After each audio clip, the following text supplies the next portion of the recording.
What's going on, guys? Hope you're all doing well as always, and welcome back to another video. Today is a big one. I'm going to be doing my Premier League table predictions, but make sure you stick around to the end of the video to not only find out who I think is going to win the Premier League this year, but also to see who I think is going to win the Player of the Season, Young Player of the Season, Golden Glove, and Top Goal Scorer. Last season, I didn't do so well. 7th place, we've got Leeds.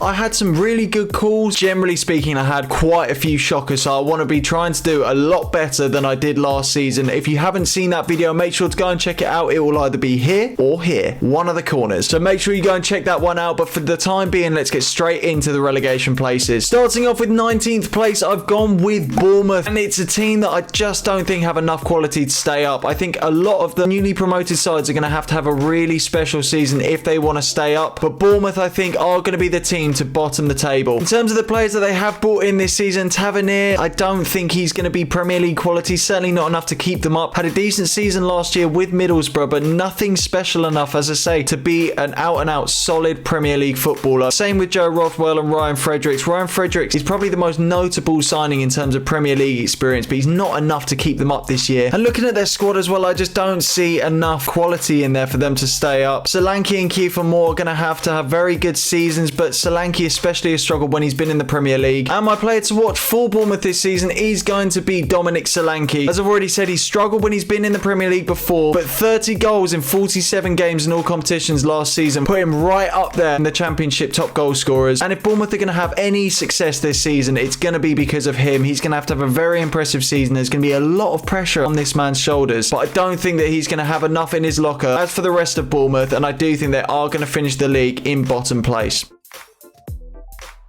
Up next in 19th place, I've gone with Nottingham Forest, and the reason why I've gone for them to finish ahead of Bournemouth is purely based on the signings that they've brought in. Unlike a lot of the newly promoted sides, Nottingham Forest have spent money. They've brought in Nico Williams from Liverpool, who's got a vast amount of Premier League experience from a couple of seasons ago when they had that horrific injury-torrid season. So I think he's going to be a really good addition to the squad. Jesse Lingard as well, I think, will be another one that will suit this kind of club. He did really well at West Ham. Obviously, he had a lot more support from the players around him, so there's going to be more pressure on his shoulders, a bit like Dominic Solanke, but I do think that he will perform for them. Dean Henderson is another fantastic addition. He's a great goalkeeper, and personally, I liked the Nottingham Forest goalkeeper last season. I thought he actually was very good, but they've chosen not to stick with him, and bringing in Dean Henderson, I think, is a great addition. I think that Nottingham Forest have definitely got potential to stay up this season, but with the quality of the teams around them, I just think that they are going to miss out, and I do think they are going to finish this season in 19th place. My player to watch for Nottingham Forest is going to be Jesse Lingard as well. I think he's a quality player, and I think that he's at the age now where he's going to lead this team and could potentially lead them out of the relegation zone. I don't think he will quite have enough to do that, but I do think he's still going to have a good enough season. But for the time being, I have got Nottingham Forest to finish in 19th place. 18th place now, and probably the first shock of the video, I have gone for Everton to go down. I love Frank Lampard so much, but I really think he's got a job on his hands, and a job that is way out of his caliber. Carlo Ancelotti struggled, Rafa Benitez struggled. These are two top tier experienced managers. I don't see how a manager with as little experience as Frank Lampard is going to save them this season. And what's more, the transfer business that they've done so far has been nothing short of shocking. James Tarkowski on a free transfer is probably their best bit of business that they've done. He's a Premier League quality player. Selling Richarlison, though, I think is out of their hands at this point, because if he wants to go, he's a better player than what Everton can kind of provide for them right now. And 52 million is not a bad fee. However, Dwight McNeil is one of the worst bits of transfer business I've seen in a long time. He is young, I will give them that, but at the same time, you've just signed a man for upwards of £20 million who in 134 Premier League games has only got 7 goals and 17 assists. It's not the kind of signing that you want to make as a statement to say you're staying in this league. And ultimately, I think they are going to suffer big time for the way that their squad is shaped out at the start of the season. Jordan Pickford is my player to watch for Everton this season, and ultimately, I think that they are going to live and die by his performances and could really harm his chances of starting for England at the World Cup. I think he will, but at the same time, if they are sat bottom of the league, it's not going to look very good for him. As things currently stand, I think Everton are going down in 18th place. I think they've definitely got potential to stay up, but I do think it is just out of their reckoning. Up next in 17th place, I am going for Fulham to beat the drop. Absolutely smashed the Championship apart last season, back where arguably they belong in the Premier League. They've been a little bit like Norwich, a bit of a yo-yo club up and down, but I do think that this season they've brought in some very good additions. The likes of Kevin and Babu, I think, is a very good experience signing from Wolfsburg, and obviously FIFA merchants will be banging on about how good he is, but he's genuinely a very solid player and someone that I think could make a good influence in the Premier League. Andreas Pereira as well, I think, is another one that's slightly under the radar, somebody who definitely improves their squad, whether it's in depth or somebody who can still come on and make a difference. I think that's a very clever bit of business. It's going to be very hard for them to stay up, but I think come the end of the season, I think, let's put it this way, there is more quality in this squad than I think there is in Everton. So based on that, I think that they will just about stay up. My player to watch for Fulham this season is unsurprisingly Alexander Mitrovic, a player who broke the Championship goal scoring record. 43 goals and 7 assists in 44 games is just ridiculous. And he, a little bit like Dominic Solanke, is a player that sort of struggled to carry his form from the Championship into the Premier League, but this season I think he will. I think he will be right up there come the end of the season, and I think he will be a big part of why I believe Fulham will stay up this season.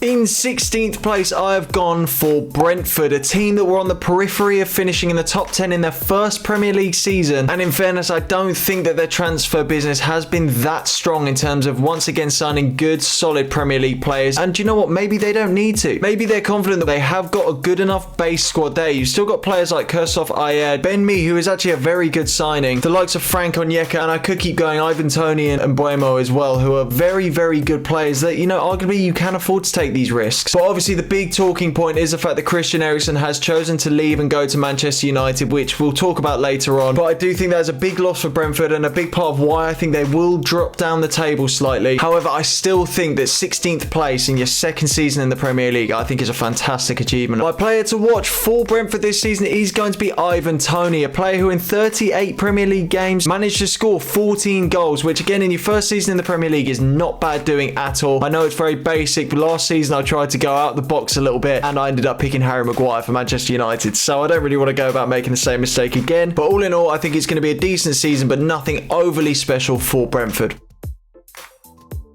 15th place now, I have gone with Southampton, and a team that I was very, very tempted to have lower down, but they've made some decent signings. In my opinion, I think it's really going to be between Southampton, Brentford and Everton battling it out for that last relegation spot. The thing is with their squad is it's not overly impressive, and it is arguably on the periphery of being a Championship squad. I mean, being really, really critical, the only Premier League quality players really there, James Ward-Prowse, Livramento, who is currently injured at the moment, and the goalkeeper Alex McCarthy. So they have been skating on very, very thin ice for a long, long time. However, with the business that they have done in the transfer window, they have brought in some more young players, which is great. But in a situation that Southampton find themselves in, you do kind of want to find a bit more experience, a bit more quality, and I do think that they will struggle to stay up as a result of that. My player to watch for Southampton this season is going to be Adam Armstrong, a player who had moments of quality, but really I think could take off this season. In 23 games last season, he only managed to get 2 goals and 3 assists, but I do have faith that he will prove himself to be a better player this season, a more valuable player in this league. 64 goals in 160 games for Blackburn speaks volumes of his quality in the Championship, and if he can transfer that into Southampton's Premier League campaign this season, I think he will be very, very useful for them.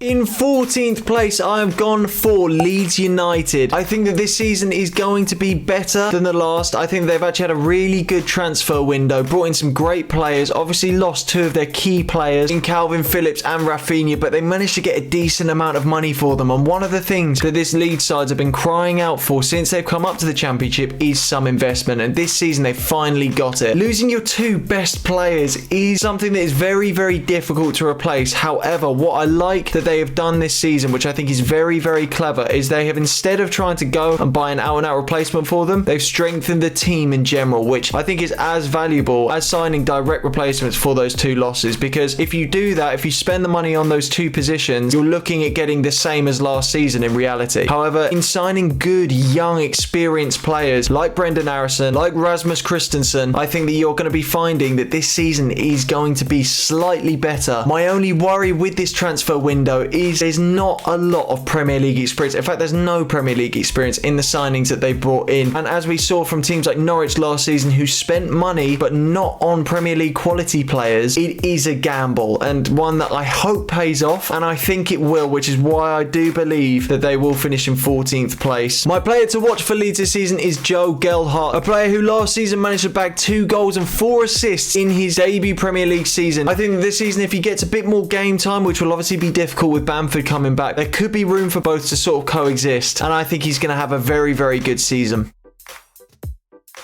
Up next, we've got 13th place, and I am going to go with Brighton and Hove Albion. Now, a little bit similar to Leeds, Brighton are looking like they're going to be losing their 2 arguably best players in Basuma, who's already gone, and Cucurella, who at the time of recording is in advanced talks with Manchester City with a last-minute bid from Chelsea coming in. However, focusing on the players that they have brought in, which arguably isn't a lot, I don't know much about either of the 2 players that they've brought in. However, one thing with Brighton's recruiting system is it has proven to be very, very good. And when you've got a capable manager like Graham Potter at the helm, they're 2 things that should really inspire confidence, especially with the strong core of the squad that Brighton have got. And that's why I don't think that they're necessarily going to be pushing as high up the table as they did last season, but I do think it's going to be solid enough to the point where they cement themselves in mid-table once again. My player to watch for Brighton this season is Neil Maupay, and the reason why I go for him is because no team created more chances than Brighton last season. And in 32 games, he only managed to get 8 goals. And again, the reason why I say only is because they created the most amount of chances, and you need a striker who's going to be there to bury them. I think there's going to be a lot more expectation on him to deliver at a more frequent basis this season, and if he does end up having a good season, who knows, we could very well see Brighton pushing higher up the table like they did last season. But for the time being, I have got them in 13th place.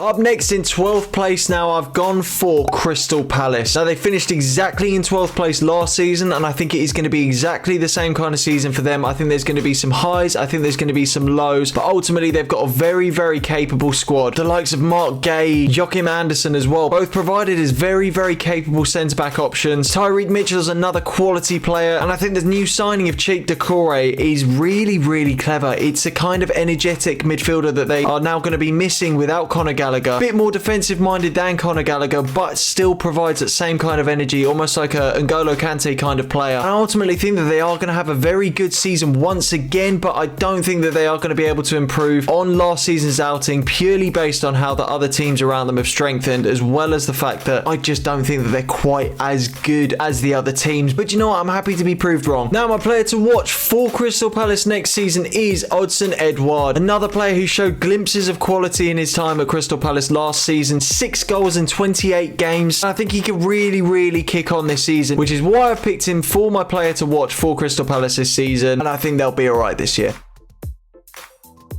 Now, moving further into the mid-table, we have gone for Wolverhampton Wanderers in 11th place. They finished 10th last season, and I don't think they're necessarily going to have a worse season, but I don't think it's going to be better. Let's put it that way. I think they will be in and around mid-table. I think Nathan Collins coming in from Burnley, it's good depth at the back. Making Hwang Hee-chan a permanent signing, I think is very, very good business as well, especially for such a small fee, because he's another player that had moments of quality last season, and if they can find some consistency with him, could prove to be a brilliant transfer. What's also going to be incredibly important to their season this year is the fact that ADAMA TRAORE has come back from his loan at Barcelona. He's going to feel like a new signing for them. He's going to come back in, slot in, do what he does best, and make them a lot more competitive, so they could push higher up the table, and I think that they will give those teams above them a lot more of a run for their money. But I do only think that they've got enough quality in their squad to get 11th place based on the other teams around them. Now, my player to watch for Wolves this season is going to be ADAMA TRAORE. Now, we all know what he brings to the table, but looking at his stats last season, they are not indicative of the kind of quality that this player has. Only 2 assists in La Liga, 1 goal in his 20 appearances in the Premier League. He's got to do better than that, and this season I think will be an improvement. Based on that, I think he will have a better season, like I've already said, and that is why I've gone for him to be the player to watch from Wolves this season.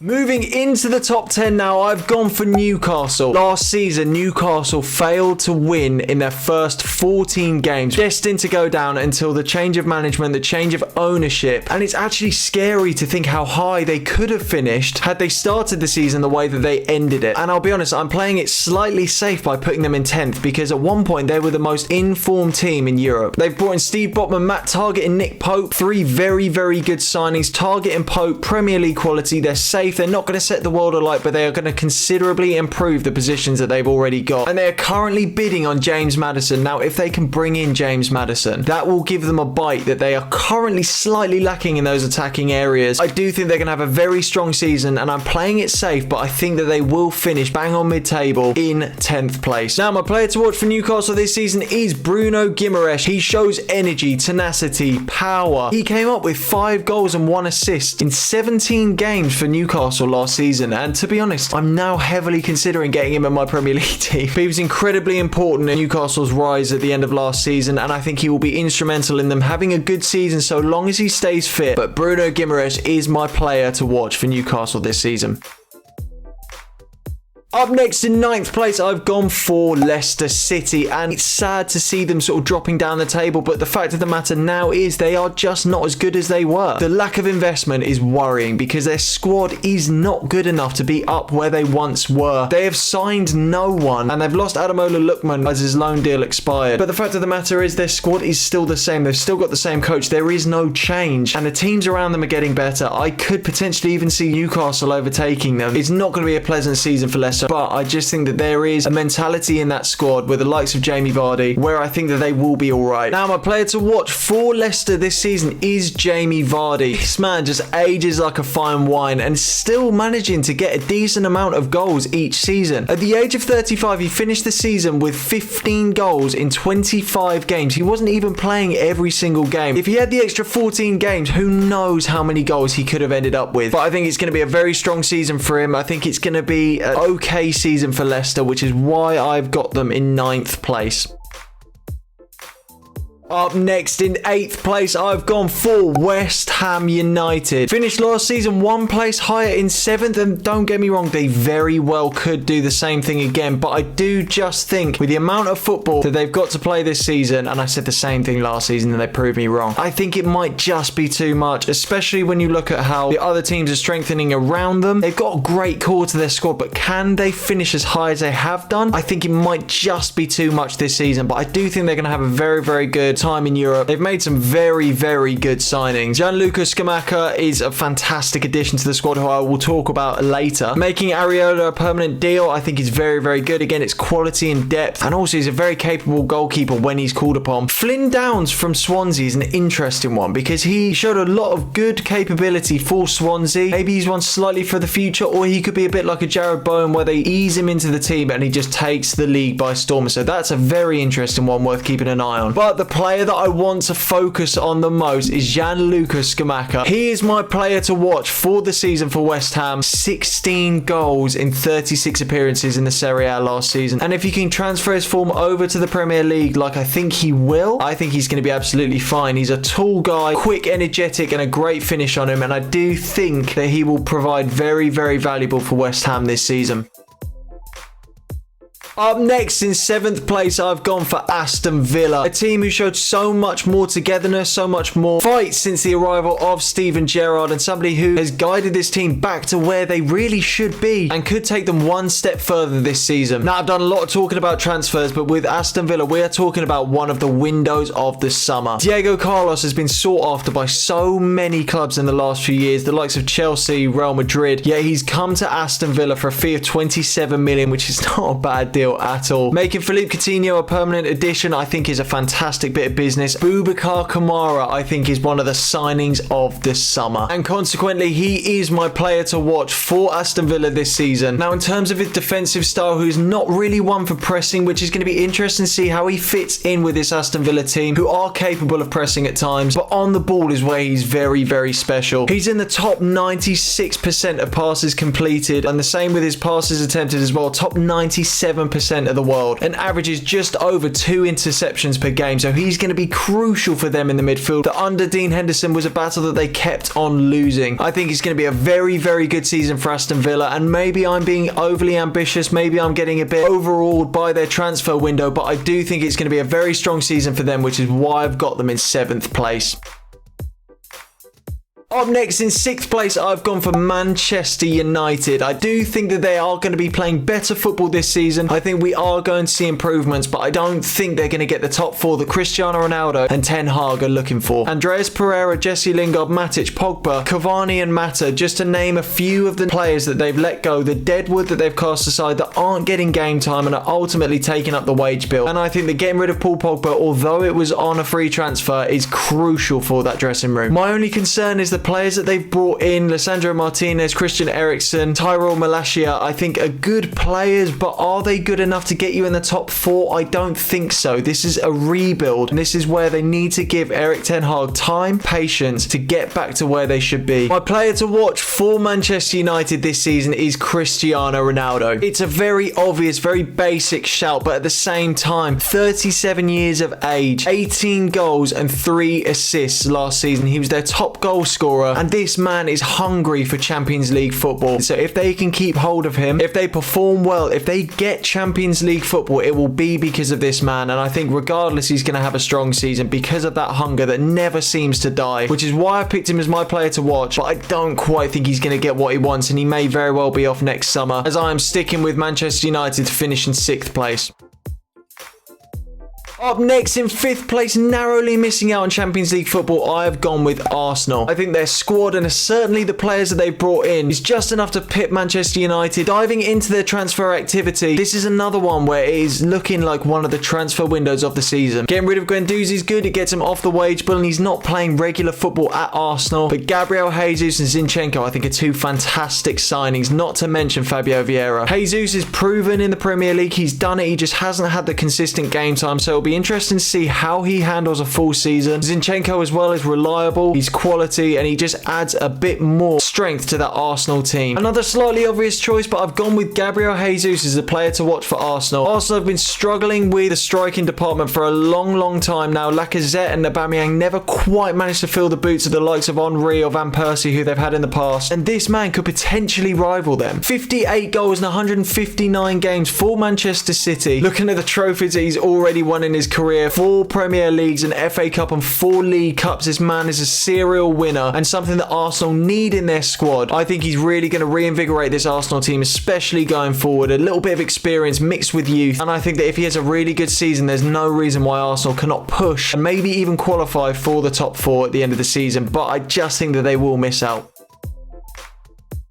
Moving into the top 4, this is where the small margins in football matches really come into play, especially towards the end of the season. And in 4th place, I've gone with Tottenham. Now, I know that I keep on speaking about transfer windows, especially some of the best, but Tottenham have had one of, if not the best transfer window in the Premier League this season. Signing Richarlison instantly improves their squad as well as weakening a rival, and Basuma as well in that midfield, which is arguably their weakest area, maybe defence as well, is a fantastic signing. He's energetic, he's great on the ball. He actually scored against them in the FA Cup last season, and we went to go and watch that game, and he was fantastic. Perisic as well. We know with this Antonio Conte system, from him being at Chelsea, he loves his wing backs, which is looking most likely where Perisic is going to play, and I think it's a great addition to the squad. A free transfer as well. I think he's going to be a great addition to this Spurs squad. Now, my player to watch for Tottenham is Harry Kane. Last season I went for Son, but this year I am backing Harry Kane. There is so much competition for him this season where I really think this is going to push him to thrive. Last season was his lowest amount of goals that he scored in a calendar season since 2018-19, and it was his lowest goals per minute since he started at Tottenham. Spurs have got a better squad this season, a great manager, and I think he's going to have a fantastic season, as are Tottenham, but I do just think that they are only going to get 4th place. Up next in 3rd place, I have gone with Chelsea. Last season, I predicted us to win the league. I'm being a bit more realistic this season, and I am a little bit worried that we haven't strengthened quite as much as I would have liked to. I think the signings of Sterling and Koulibaly are 2 brilliant bits of transfer business. I was a little bit unsure about Sterling at the beginning, but the more I've thought about it, the more I think he'll actually really suit our system, because we've missed an out-and-out goal scorer, and if there's one thing we know about Sterling, he scores goals. Koulibaly as well is a fantastic replacement for Rudiger. Don't get me wrong, Rudiger is going to be a massive miss for us, but I think Koulibaly goes a very long way in filling that void. But I would have liked to have seen more transfer business to make up for those losses. We've lost Rudiger, Christensen, so I would like to see a bit more strengthening at the back, and we could even push up into second place. I think we'll have a good enough season where we're not going to drop out the top 4, but I am slightly concerned. As for my player to watch this season, I have gone for Raheem Sterling. He has scored over 10 goals every season since 2017, and that is something that we were really lacking last season. As I said, Lukaku just didn't seem to gel with us. We needed a goal scorer, and a goal scorer from out wide is very, very useful for us. I think he's going to make a hell of an impact for us. That's why he's my player to watch, and that is why I think Chelsea are going to finish in 3rd place. Now the top 2 are to be expected. It's Liverpool and it's Manchester City, but who is going to win the league this year? I've gone with Manchester City. I just think that they are too good. I don't think Liverpool have strengthened enough to come close to Manchester City. Manchester City, on the other hand, have strengthened so much that I just don't think anyone's going to catch them. Erling Haaland, Calvin Phillips, and soon to be Cucurella by the looks of things are massive signings. Calvin Phillips, arguably the best player in his position in the Premier League right now. He's certainly up there. There is no better goal scorer in the world right now than Erling Haaland, and he's just going to be absolutely disgusting. In fact, that is exactly why I've picked him to be my player to watch for Manchester City this season. It's so unsurprising. He's outperformed his XG in the last 3 seasons and comes close to a goal every single game. He's young. He's going to be here a while. He's going to be scoring goals for Manchester City for years, and it's looking like more Manchester City dominance for the near future. Taking a look at Liverpool's transfer business, they've signed Darwin Núñez, who I'm going to be completely honest, I'm not overly convinced by as of yet. The clips of him that I've seen look good, but I don't think he's going to set the league alight in the same way that someone like Luis Diaz did when he joined. I'm more than happy to be proved wrong, because one thing with Liverpool is their recruitment system has been second to none. But that loss of Sadio Mane, I think, is really going to hurt them. And I actually don't think there's going to be much of a competition this year between them and Manchester City. I think City are going to run away with it. They've still got that character in the dressing room, which is why I don't think they're going to slip away that much, but I just think that Manchester City are going to run away with it this year. As for my player to watch this season for Liverpool, I've gone obviously with Mohamed Salah. This guy's been the top point scorer on fantasy football for the last 3 or 4 seasons. He's been insane and has scored over 15 goals since the 2015-16 season in Roma. This guy is a joke. It's going to be very, very interesting to see who wins a golden boot out of him, Ronaldo, and Erling Haaland. And that does bring us on to the award winners that I picked for this season. We'll start with the Young Player of the Year. For the Young Player of the Year, I'm going to go with Bukayo Saka. I think Arsenal are going to have a really good season, and I think he's going to be the heartbeat of that team. He was nominated for it last season, and I do think he was very unlucky to miss out. However, Phil Foden ended up winning. You can't really complain too much, and I do think, though, that Saka will pip into this award this season. Next up, the Golden Glove. I think it is going to go to Ederson this year, purely on the basis that I think Man City are going to run away with the league this year. They've got the best defense, the best midfield, the best front line in the league, and I don't think there is going to be any stopping them, which is why I think Ederson is going to comfortably win that award. Next up, the top goal scorer. I think this one is pretty obvious. I'm going to go with Erling Haaland. It's probably a lot of pressure to put on his shoulders, actually, considering that it's his first season in the Premier League. He might need time to settle down. However, I think if he stays fit, I think that there is just no stopping him, which then brings us on to the last award of them all, which is the PFA Player of the Year, and this one I think is going to go to De Bruyne. I was tempted to go with Erling Haaland, however I just think De Bruyne is going to be so instrumental in that team. He is the best midfielder in the league by far, and again I think if he stays fit and he has a good season like I think he will win the Player of the Year. Right, that is it guys. Thank you so much for watching. As always, I hope you've enjoyed. Let me know your predictions down below. Let me know what you think of mine as well, and be nice. Anyway guys, I'll see you in the next one. Thank you so much for watching. Take care. Peace and love.